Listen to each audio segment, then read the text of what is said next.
বৈরাগ্য বৈরাগ্য বলতে বোঝায় বিরাগ ভাব, ভোগে বিতৃষ্ণা, বিষয়ে নিস্পৃহতা। অনেকে বৈরাগ্যকে নেগেটিভ ভাবনা বলে মনে করে, কিন্তু বৈরাগ্যের দুটি দিক আছে, নেগেটিভ ও পজিটিভ। যেমন বিষয়ে বিরক্তি ও ঈশ্বরে আসক্তি। বিষয়ে ভালোবাসার নাম বিলাস ও ভগবানে ভালোবাসার নাম বৈরাগ্য। ভালোবাসার মলিনাংশের নাম বিলাস ও বিশুদ্ধাংশের নাম বৈরাগ্য। বৈরাগ্য মানে ঘর বাড়ি আত্মীয় স্বজন ছেড়ে জঙ্গলে বা গুহাবাসী হওয়া নয়, বা ভোগ বিলাস যথাসম্ভব ছেড়ে ছুড়ে সাদাসিধে চালে জীবন ধারণ করাও নয়। হিন্দু মতে প্রকৃত বৈরাগ্য হচ্ছে জগৎটা যে অনিত্য এই বোধ দৃঢ়ভাবে উপলব্ধি করা।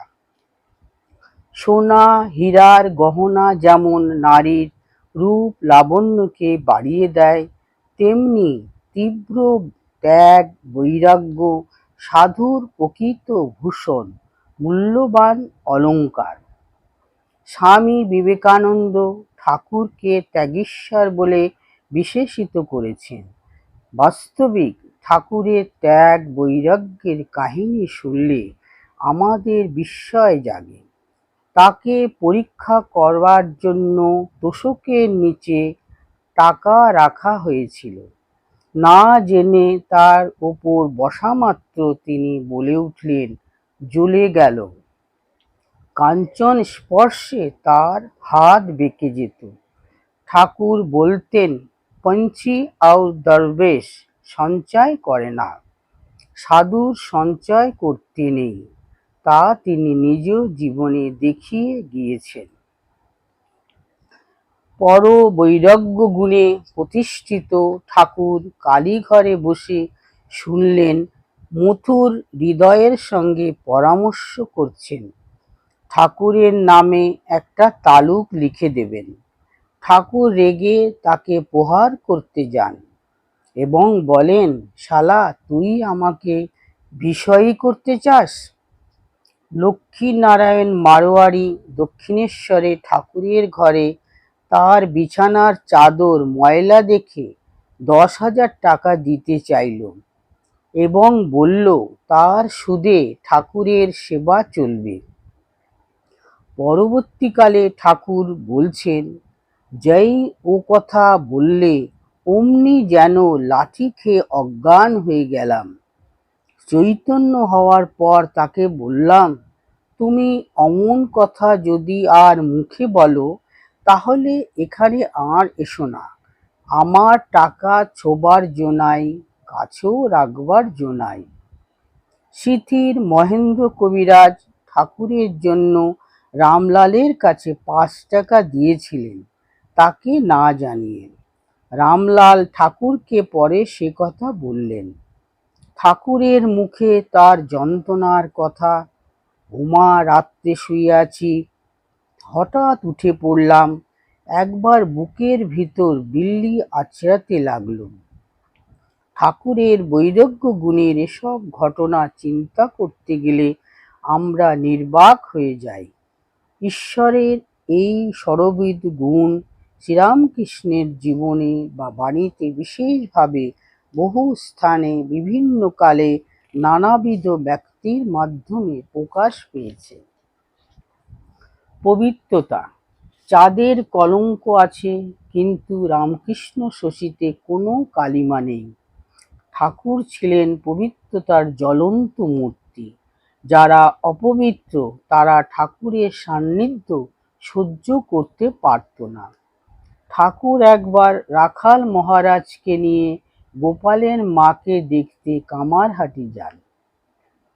বৃদ্ধা আনন্দে ঠাকুরকে ভালোভাবে খাইয়ে দোতলার দক্ষিণ দিকের ঘরে বিছানা করে বিশ্রাম নিতে বলেন। ঠাকুর শুয়েছেন, পাশে রাখাল নিদ্রিত। এমন সময় দুটি অদ্ভুত চেহারাওয়ালা প্রেত ঠাকুরের পবিত্রতা সহ্য করতে না পেরে বলল, আপনি এখানে কেন? আপনি এখান থেকে যান, আপনার দর্শনে আমাদের বড় কষ্ট হচ্ছে। ঠাকুরের পবিত্রতা প্রসঙ্গে স্বামী ব্রহ্মানন্দ একটি ঘটনার উল্লেখ করেছেন। একদিন দক্ষিণেশ্বরে একটি বারোনারীর ছেলে এলো। ঠাকুর তার ঘরে ঘুমোচ্ছিলেন। লোকটা ঘরে ঢুকে তার পা ছুঁয়ে দিল। ঠাকুর তখনই লাফ দিয়ে উঠে পড়লেন, যেন তার গায়ে কেউ আগুন ছুঁড়েছে। তিনি বললেন, তুই যা পাপ করেছিস অকপটে বল। যদি তা না পারিস গঙ্গায় গিয়ে চেঁচিয়ে বল, তুই পাপমুক্ত হয়ে যাবি।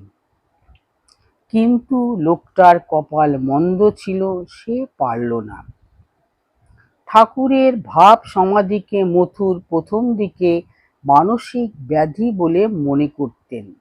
তিনি ভেবেছিলেন ঠাকুরের অটুট ব্রহ্মচর্যই এই ব্যাধির কারণ। তাই ঠাকুরকে না জানিয়ে মথুর তাকে কলকাতায় মেছুয়া বাজারের পতিতা পল্লীতে নিয়ে গেলেন এবং লক্ষ্মীবাই ও অন্যান্য বারঙ্গনার ঘরে ঢুকিয়ে দিলেন। ঠাকুর তাদের দেখে মা মা বলে সমাধিস্থ হয়ে গেলেন। মহিলারা ভীত হয়ে ঠাকুরকে বাতাস করতে লাগলো এবং পরে ক্ষমা প্রার্থনা করল। মথুর লজ্জিত হয়ে ঠাকুরকে গাড়ি করে দক্ষিণেশ্বরে ফিরিয়ে আনলেন। আর একবার ঠাকুর দক্ষিণেশ্বর মন্দিরে সন্ধ্যারতি করতে গিয়েছেন। ঘরে ফিরে দেখেন একটি যুবতী মেয়ে তার খাটে বসে আছে।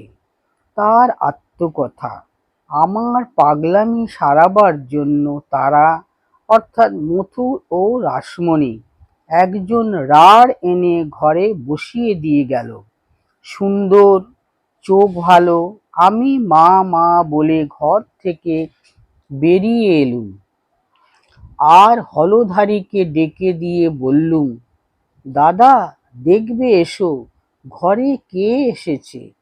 হলধারীকে আর সব লোককে বলে দিলুম। ঠাকুরের ভাবের ঘরে চুরি ছিল না, মন মুখ ছিল এক। নিজের বিবাহিত স্ত্রীর সঙ্গে একই বিছানায় 8 মাস শুয়ে তিনি পবিত্রতার যে সাক্ষ্য দিয়েছেন, পৃথিবীর ইতিহাসে তার নজির নেই। রাতে নহবতের সামনে সন্দিগ্ধ শিষ্য যোগীনকে তিনি বলেছিলেন, সাধুকে দিনে দেখবি, রাতে দেখবি, তবে বিশ্বাস করবি।